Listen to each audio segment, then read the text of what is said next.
Historia de los Atlantes parte 2. Antes de comenzar esta historia, sin embargo, conviene hacer algunas indicaciones sobre la geografía de aquellas 4 épocas.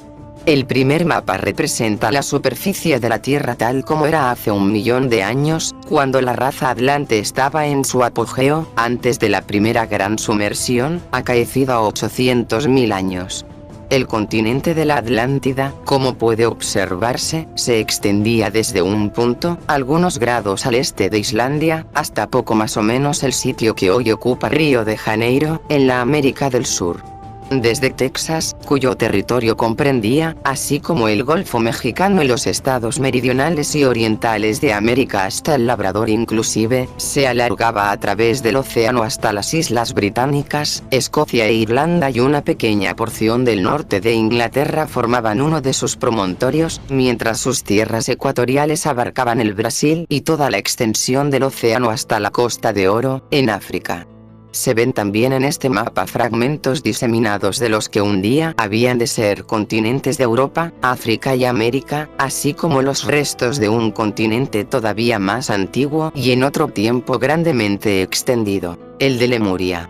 Asimismo, se indican con color azul, como los de Lemuria, los restos del continente hiperbóreo, anterior aún al último, y que fue la morada de la segunda raza raíz.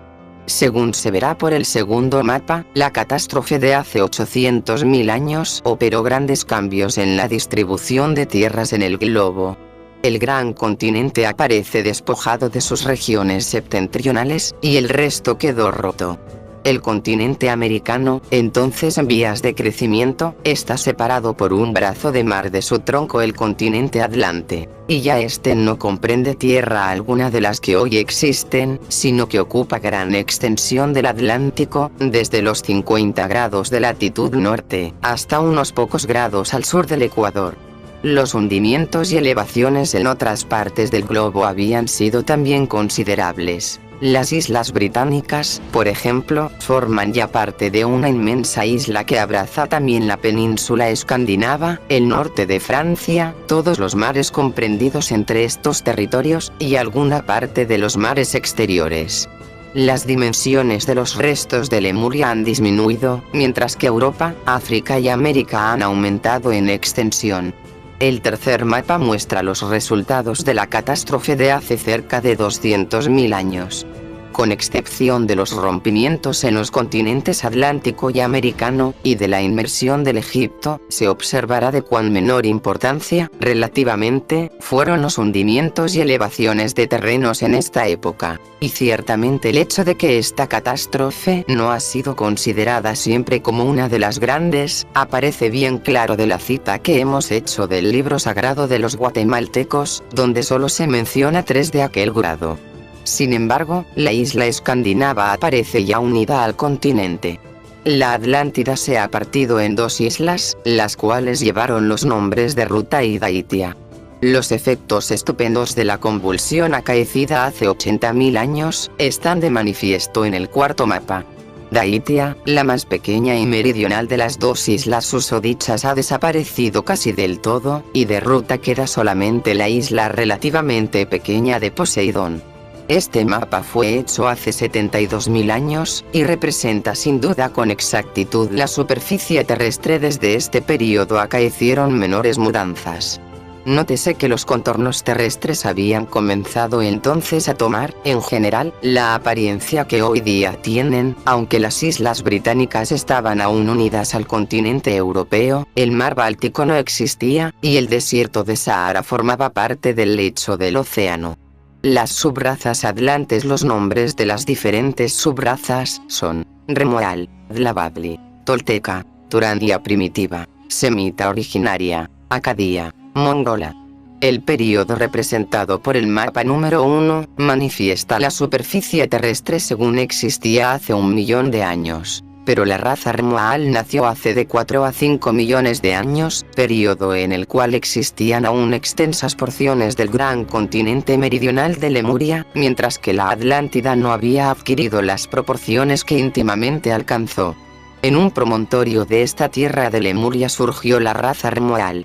Aproximadamente puede colocarse este punto en el 7,0 de latitud norte y el 5,0 de longitud oeste, que en los atlas modernos viene a caer en la costa de los Asantis.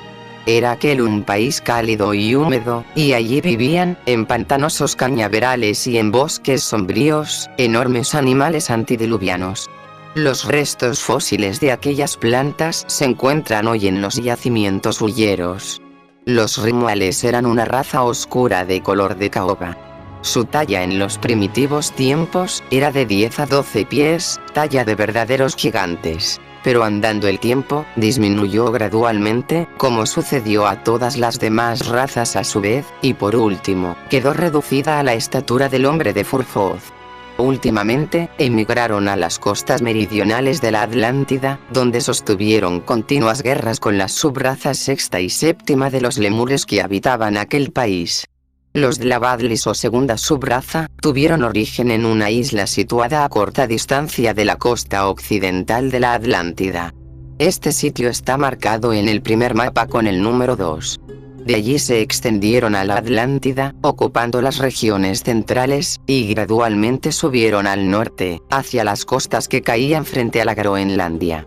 Físicamente, eran una raza vigorosa y dura, de color rojo oscuro, pero no tan altos como los rimuales, a quienes empujaron más aún hacia el norte.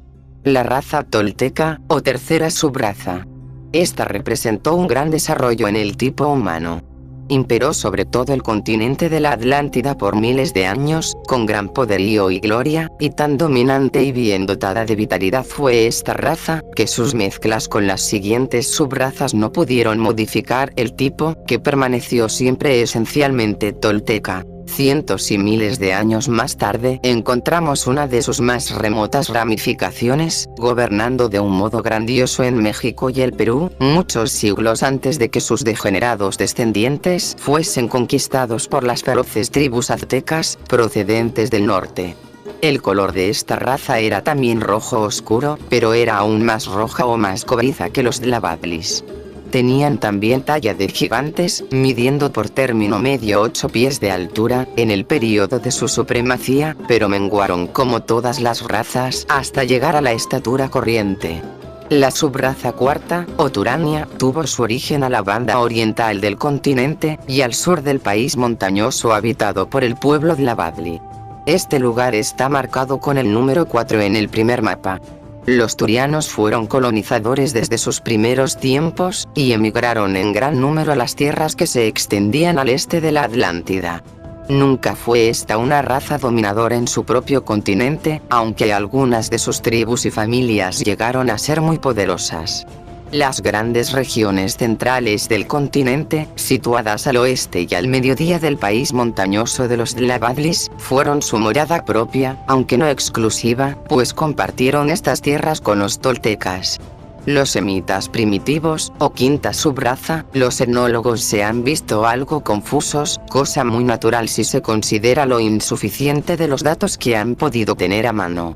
Esta subraza apareció en los territorios montañosos que formaban la más meridional de las dos penínsulas situadas al norte del continente, la cual, como ya hemos visto, está hoy representada por Escocia, Irlanda y algo de los males que las rodean. El sitio está marcado con el número 5 en el primer mapa. La subraza sexta, los acadios, podrá encontrarse indicada con el número O en el mapa segundo. Pues esta raza nació, después de la gran catástrofe de hace 800.000 años, en la tierra que estaba al este de la Atlántida, hacia el punto medio de la gran península, cuya extremidad sudoeste se extendía hasta casi tocar aquel continente. El lugar referido puede colocarse aproximadamente en el grado 42 de latitud norte y el 10º de longitud este. No se contuvieron los acadios por mucho tiempo dentro del territorio en que habían nacido, sino que invadieron el entonces ya disminuido continente de la Atlántida. Riñeron con los semitas muchas batallas por mar y tierra, y por ambas partes se emplearon escuadras numerosas. Finalmente, hará cosa de 100.000 años, vencieron por completo a los semitas, y desde entonces una dinastía acadía, establecida en la antigua capital semita, gobernó el país sabiamente por muchos cientos de años. Era un pueblo comercial, colonizador y marinero, y así estableció muchos centros mercantiles en países lejanos. Los mongoles, o séptima subraza, parece que fueron los únicos que no tuvieron contacto alguno con el continente atlante. Nacidos en las llanuras de la Tartaría, según indica el número 7 en el segundo mapa, en las cercanías de los 63° de latitud norte y 140° de longitud este, fueron retoño directo de descendientes de la raza turania a quienes gradualmente reemplazaron en la mayor parte del Asia. Esta subraza se multiplicó con exceso, y, aún en el día, la mayor parte de los habitantes del globo pertenecen a ella etnográficamente, si bien muchas de sus divisiones se hallan matizadas por tan vario modo con sangre de otras razas anteriores que apenas si pueden distinguirse de ellas. Hará 1.000.000 de años aquellos reinos se unieron en una gran federación que reconoció por cabeza a un emperador. Debe recordarse que la humanidad estaba todavía dotada, en su mayor parte, de facultades psíquicas, y los que más desarrolladas las tenían, eran enseñados a usarlas en las escuelas ocultas, obteniendo varios grados en la iniciación y aun algunos el adeptado. El segundo de los emperadores fue un adepto y durante miles de años gobernó una dinastía divina, no solo todos los reinos en que la Atlántida estaba dividida, sino también las islas del oeste y las regiones meridionales de las tierras adyacentes del lado de Levante. Los miembros de esta dinastía, en caso necesario, salían de la comunidad de iniciados, mas por regla general, el poder se transmitía de padres a hijos, siendo todos ellos calificados y recibiendo a veces el hijo un grado más avanzado de iniciación de manos de su padre. Durante todo este periodo, los gobernantes iniciados tenían conexión con la jerarquía oculta que gobierna el mundo, y vivían sometidos a sus leyes y actuaban en armonía con sus planes. Las creencias y ritos religiosos eran todavía relativamente puros. En resumen, la civilización de los atlantes había alcanzado por este tiempo su mayor altura. A los 100.000 años de esta edad de oro, comenzaron la degeneración y la decadencia de la raza. Muchos de los reyes tributarios, gran número de sacerdotes y muchas gentes del pueblo, dejaron de usar de sus facultades y poderes conforme a las leyes de sus divinos preceptores, cuyos mandatos y advertencias menospreciaron. Su conexión con la jerarquía oculta quedó rota. El engrandecimiento personal, el logro de riquezas y autoridad, el abatimiento y la ruina de sus enemigos, llegaron a ser de día en día los fines preferentes hacia los cuales encaminaban sus poderes ocultos, y apartados así del uso legítimo de estos, acabaron por emplearlos en toda suerte de propósitos egoístas y malévolos, con lo que inevitablemente cayeron en la hechicería. La lujuria y los instintos feroces y brutales fueron en aumento, y la naturaleza animal del hombre se iba aproximando a su expresión más degradada. De allí en adelante las cosas fueron de mal en peor. Los hechiceros hacían uso de sus poderes con más temeridad cada día, y una gran parte del pueblo, que cada vez iba en aumento, adquiría y practicaba estas terribles artes. Entonces sobrevino el espantoso castigo, en que millones de hombres perecieron. La gran ciudad de las Puertas de Oro había llegado a ser por este tiempo un antro completo de iniquidad. Las olas la barrieron, sumergiendo a sus habitantes, y el negro emperador y su dinastía cayeron para no levantarse más. El emperador del norte y los sacerdotes iniciados de todo el continente, tuvieron noticia anticipada del peligro que amenazaba. En las páginas siguientes se verá las muchas emigraciones conducidas por sacerdotes que precedieron a esta catástrofe, así como a las posteriores. La arquitectura y la escultura, la pintura y la música, fueron cultivadas entre los atlantes. La música, aun en los mejores tiempos, fue ruda, y los instrumentos del tipo más primitivo. Todas las razas atlánticas eran amantes del colorido, así que adornaban sus cosas interior y exteriormente con colores brillantes. Mas la pintura, como arte delicado, no obtuvo jamás entre ellos carta de naturaleza, aunque en los últimos tiempos se enseñara en sus escuelas algo que se acercaba a este arte. Pero la escultura, que también se enseñaba en las escuelas, fue practicada en grande escala, y llegó a adquirir gran excelencia.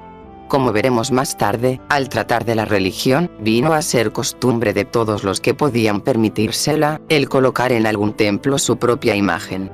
Eran estas esculturas talladas en madera o en piedra negra, dura como el basalto, y aún entre la gente rica llegó a ser moda tener sus estatuas de metales preciosos, como oricalco, oro o plata. Generalmente tenían bastante semejanza con la persona que representaban, y a veces un notable parecido. La arquitectura fue la más ampliamente practicada de las bellas artes. Los edificios eran construcciones macizas de gigantescas proporciones. Las casas de las ciudades no estaban como las nuestras, unidas unas a otras formando calles. Algunas de ellas, de igual modo que las quintas, se hallaban en medio de jardines, y otras aparecían separadas por espacios de tierra común, siendo todas construcciones aisladas. Las casas de alguna importancia tenían patios centrales cerrados por 4 muros, y en medio de ellos solían colocar fuentes, que por ser tan abundantes en la ciudad de las Puertas de Oro, la dieron el sobrenombre de la ciudad de las aguas. No se hacía exhibición de las mercancías para la venta como en nuestras modernas poblaciones. Las transacciones se efectuaban privadamente, excepto en determinado tiempo, en que se celebraban ferias en los ejidos de las ciudades. Los metales preciosos se empleaban en gran cantidad para el adorno de los templos, cuyo interior era con frecuencia, no ya dorado, sino revestido de planchas de oro. El oro y la plata eran tenidos en gran estima, pero, como más adelante veremos al tratar de la moneda, su empleo era puramente artístico, pues no se usaban como símbolos de cambio, al paso que las grandes cantidades producidas por los químicos, o alquimistas, como hoy les llamaríamos, hacían que no tuvieran, como ahora, la consideración de metales preciosos. Este poder de transmutar los metales no era universal, si bien eran tantos los que le poseían, que la fabricación era muy abundante. En los últimos días de Poseidón había varias lenguas distintas, aunque pertenecientes todas al tipo aglutinante, pues hasta los tiempos de la quinta raza no fue desarrollado por los descendientes de los semitas y de los acadios el lenguaje de flexión. El idioma tolteca, a través de tantas edades, mantuvo su pureza, y el mismo lenguaje que se hablaba en la Atlántida en los días de su esplendor, fue usado, con ligeras alteraciones, miles de años más tarde en el Perú y en México. Las escuelas y colegios de la Atlántida, en los días de la grandeza tolteca, así como en los subsiguientes períodos de cultura, estaban sostenidos por el Estado. Aunque la instrucción primaria era obligatoria, las enseñanzas que se daban después diferían en mucho. Las escuelas primarias servían para hacer una selección. Los que daban muestras de aptitudes reales para el estudio, pasaban a las escuelas superiores a la edad de 12 años próximamente, en unión con los hijos de las clases dominantes, las cuales tenían naturalmente mayor capacidad. La lectura y la escritura, consideradas como meros preliminares, les eran enseñadas en las escuelas primarias. Mas estos conocimientos elementales no se juzgaban necesarios para la gran masa de los habitantes que debían pasar la vida cultivando los campos o dedicados a los oficios manuales, cuya práctica era exigida por el procomún. No había en aquellos tiempos médicos de profesión, pues todo hombre educado sabía más o menos de medicina, así como de la curación por el magnetismo. Se enseñaba también la química, las matemáticas y la astronomía. Estos estudios eran análogos a los nuestros, mas el objeto a que principalmente dirigía sus esfuerzos el maestro, era el desarrollo de las facultades psíquicas del discípulo, y su instrucción en el manejo de las fuerzas ocultas de la naturaleza.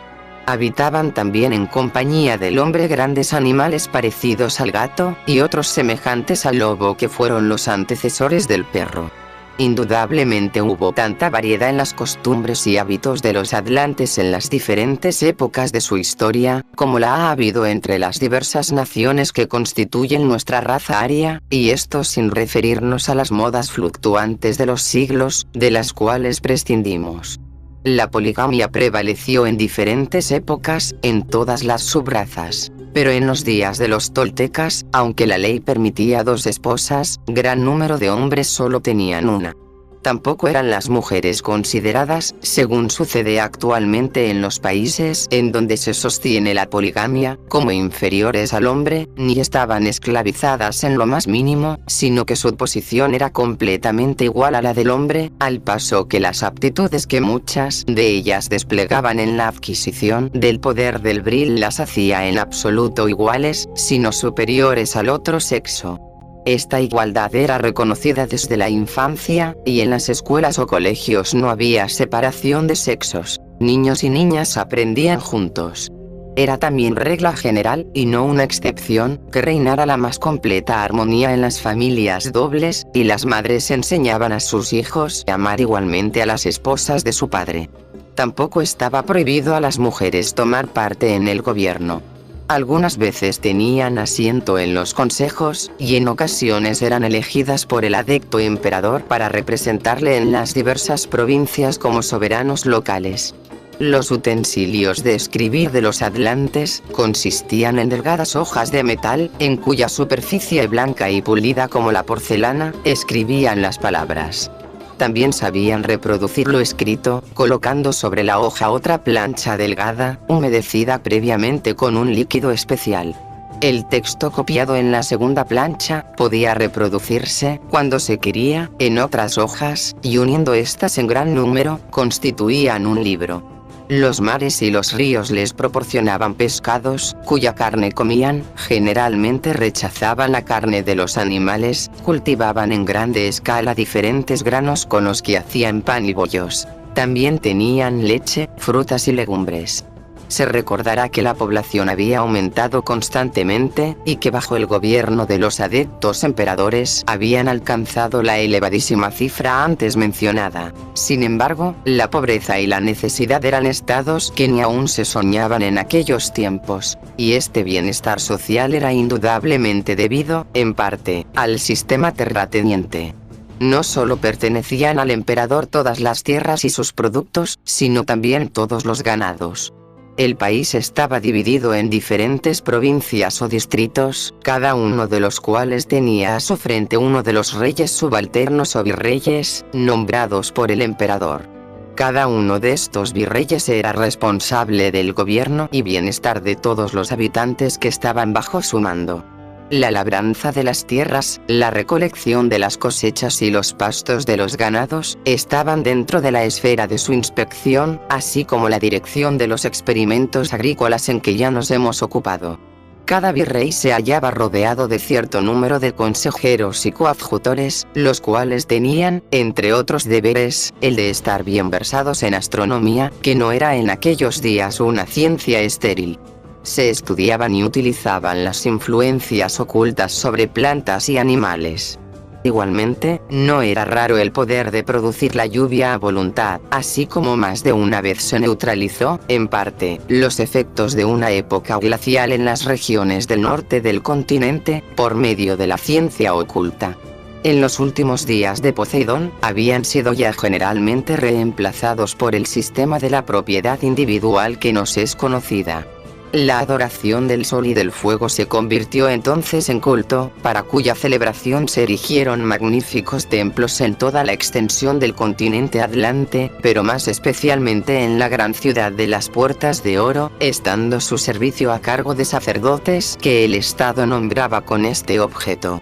En aquellos tiempos primitivos, no se permitía imagen alguna de la divinidad. El disco del sol era considerado como el único emblema propio de la misma, y como tal era usado en todos los templos.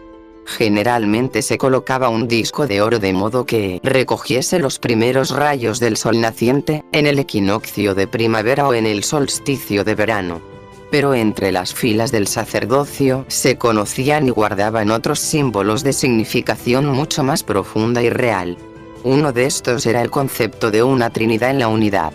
Las trinidades de la más sagrada significación no eran jamás divulgadas, pero la Trinidad que personificaba los poderes cósmicos del universo, como creador, conservador y destructor, se hizo pública de un modo irregular en los tiempos turanios. Esta idea fue aún más materializada y degenerada por los semitas, que la convirtieron en una trinidad antropomórfica, formada de padre, madre e hijo. El decaimiento de la idea ética fue el preludio necesario de perversión espiritual. El hombre solo luchaba para sí mismo, y sus conocimientos fueron empleados en fines puramente egoístas, hasta que se arraigó la creencia de que nada había en el universo más grande y elevado. Cada hombre era su propia ley, señor y Dios, y el mismo culto de los templos dejó de ser el culto de un ideal, convirtiéndose en la mera adoración del hombre, tal como se le conocía y se le veía. Según está escrito en el libro de Cian, entonces la cuarta creció en orgullo. Somos los reyes, dijeron, somos los dioses, construyeron ciudades enormes. De tierras y metales raros las construyeron, y de los fuegos vomitados, de la piedra blanca de las montañas y de la piedra negra, labraron sus imágenes a su tamaño y semejanza y las adoraron. Colocáronse urnas en los templos, en donde la estatua de cada hombre, construida de oro o plata, o labrada en piedra o en madera, era adorada por él mismo. Los individuos más ricos sostenían corporaciones de sacerdotes para el culto y cuidado de sus urnas, los cuales hacían ofrendas a estatuas, como si fuesen dioses. Con la práctica de la hechicería, muchos de los habitantes habían venido en conocimiento de la existencia de elementales poderosos, entidades que debían a aquellos su ser, o cuando menos estaban animadas por sus poderosas voluntades, las cuales, dirigidas hacia fines maléficos, producían elementales con poder y malignidad. De tal modo se habían degradado entonces los sentimientos de reverencia y adoración del hombre, que llegaron a adorar talmente estas creaciones semiconscientes de sus propios malignos pensamientos. El ritual del culto de estos seres fue desde un principio el derramamiento de sangre, y cada sacrificio ejecutado en sus santuarios daba vitalidad y persistencia a estas creaciones vampíricas. Transcribimos a continuación un manuscrito maya que es parte de la famosa colección de Le Plongeon, los manuscritos de Troano, y que pueden verse en el Museo Británico. En el año 6 de Can, el segundo Muluk, en el mes de Zak, ocurrieron terribles terremotos, que continuaron sin interrupción hasta el 13 Chuen. El país de las lomas de barro, la tierra de Mu, fue sacrificada. Después de 2 conmociones, desapareció durante la noche, siendo constantemente estremecida por los fuegos subterráneos, que hicieron que la tierra se hundiera y reapareciera varias veces en distintos lugares. Al fin, la superficie cedió y 10 países se separaron y desaparecieron. Se hundieron 64 millones de habitantes 8.000 años antes de escribirse este libro. En los archivos antiquísimos del antiguo templo de Lhasa, Tíbet, puede verse una antigua inscripción caldea, escrita 2000 años antes de Cristo, que a la letra dice: cuando la estrella de Baal cayó en el lugar donde ahora solo hay mar y cielo, océano Atlántico, las 7 ciudades, con sus puertas de oro y templos transparentes, temblaron y se estremecieron como las hojas de un árbol movidas por la tormenta. Y he aquí que oleadas de humo y fuego se elevaron de los palacios. Los gritos de agonía de la multitud llenaban el aire. Buscaron refugio en sus templos y ciudadelas y el sabio Nu, el sacerdote de Ra-Nu, se presentó y les dijo: ¿no os predije esto? Los hombres y las mujeres, cubiertos de piedras preciosas y brillantes vestiduras, clamaron diciendo: Mu, sálvanos. Y Mu replicó: moriréis con vuestros esclavos y vuestras riquezas, y de vuestras cenizas surgirán nuevas naciones. Y si ellos, refiriéndose a la quinta raza aria, se olvidan que deben ser superiores, no por lo que adquieren, sino por lo que dan, la misma suerte les tocará. Las llamas y el humo ahogaron las palabras de Mu, y la tierra se hizo pedazos y se sumergió con sus habitantes en unos cuantos meses. La famosa historia del diluvio universal, cuyas versiones se encuentran en las tradiciones de todas las razas humanas, es simple recuerdo de la gran catástrofe atlante.